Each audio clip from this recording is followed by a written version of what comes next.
Aujourd'hui, je vais vous parler de l'histoire des Solariens, en remontant jusqu'à l'époque où ils étaient encore dans notre monde, dans un continent mythique nommé l'Atlantide. À cette époque, les Atlantes vénéraient des dieux qu'ils considéraient comme les créateurs du monde et de la vie. Ces dieux conféraient à leurs prêtres d'immenses pouvoirs.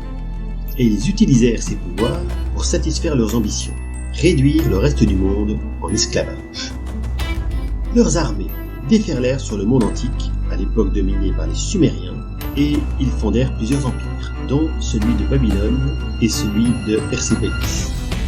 Après avoir soumis les autres peuples, ces deux empires se firent la guerre entre eux, et les Perses remportèrent la victoire. Ils s'attaquèrent ensuite à la Grèce. Alors, quelque chose d'absolument inattendu se produisit. Les Grecs repoussèrent les Perses. Pourquoi ? Parce que les dieux Atlantes, en voyant leurs prêtres et leurs magiciens utiliser leur pouvoir pour s'entretuer, leur avaient retiré leur faveur. Privés de l'aide des dieux, les Grecs, qui étaient habitués, eux, à se battre sans Dieu, avaient l'avantage. Effrayés à l'idée que des peuples sans Dieu puissent les affronter, les Atlantes interrogèrent les plus savants parmi les prisonniers grecs sur la nature des dieux.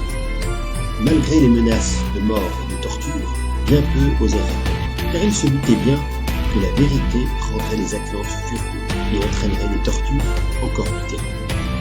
Mais un magicien atlante nommé Chéréstrate réussit à séduire un grammairien athénien nommé Néoclès, qui, en échange de sa liberté et de sa vie, accepta de leur révéler la vérité sur les dieux. Les dieux, selon Néoclès, n'ont pas créé l'univers et les hommes. Ce sont les hommes qui ont créé les dieux par leur dévotion, et ces derniers, lorsqu'ils sont correctement invoqués et rétribués, effectuent des prodiges, rendant ainsi aux hommes une petite partie de leur dévotion. Malgré leur respect pour les dieux, les Grecs ne comptent que sur leur propre force pour vaincre, et n'espèrent aucun prodige. Mais leurs âmes sont dès lors plus fortes que celles de ceux qui s'appuient uniquement sur les dieux. Cette révélation plongea Chéréstrate dans une profonde perplexité lorsqu'elle en informa les grands prêtres atlantes. Ces derniers lui ordonnèrent de garder le secret et de tuer Néoclès. Cependant, elle n'obéit pas à cet ordre. Usant de ses pouvoirs magiques, elle sauva le grammairien de la mort et s'enfuit avec lui jusqu'à l'île de Samos, où ils vécurent en couple et donnèrent naissance à quelques philosophes dont le destin m'est inconnu. En Atlantide, les prêtres se sentirent trahis par leurs dieux et décidèrent de les traiter comme ils traitent les esclaves indociles, en les privant de nourriture. Les temples cessèrent de sacrifier aux dieux et les prêtres exigèrent plus de pouvoir avant de rétablir les sacrifices.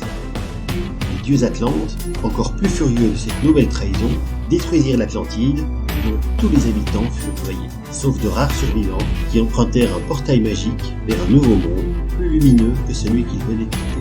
Ils nommèrent ce monde Solaris. Privé de l'aide des dieux et des armées atlantes, l'Empire perse fut aisément vaincu par Alexandre le Grand, à qui les dieux atlantes auraient transmis leurs forces et leurs ambitions avant de disparaître. Mais les dieux atlantes n'ont pas entièrement disparu. Il se murmure parmi les cercles d'érudits qu'ils auraient fusionné en une divinité unique et trouvé de nouveaux adorateurs, reniant même l'existence des autres divinités. La nouvelle religion atlante se base sur une religion impériale. Au centre de cette religion se trouve l'empereur, qui est un dieu vivant, et 6 divinités secondaires qui s'opposent deux par deux.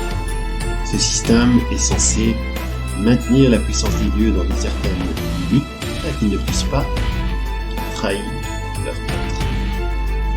Ces 6 divinités secondaires sont les ténèbres contre la lumière, Malak contre Yam,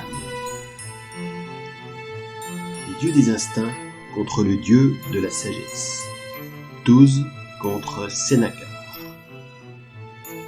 le dieu du serpent contre le dieu dragon, qu'on appelle simplement le serpent et le dragon. Au centre de tout, l'Empire et l'Empereur, maître de toutes choses et de tous les dieux.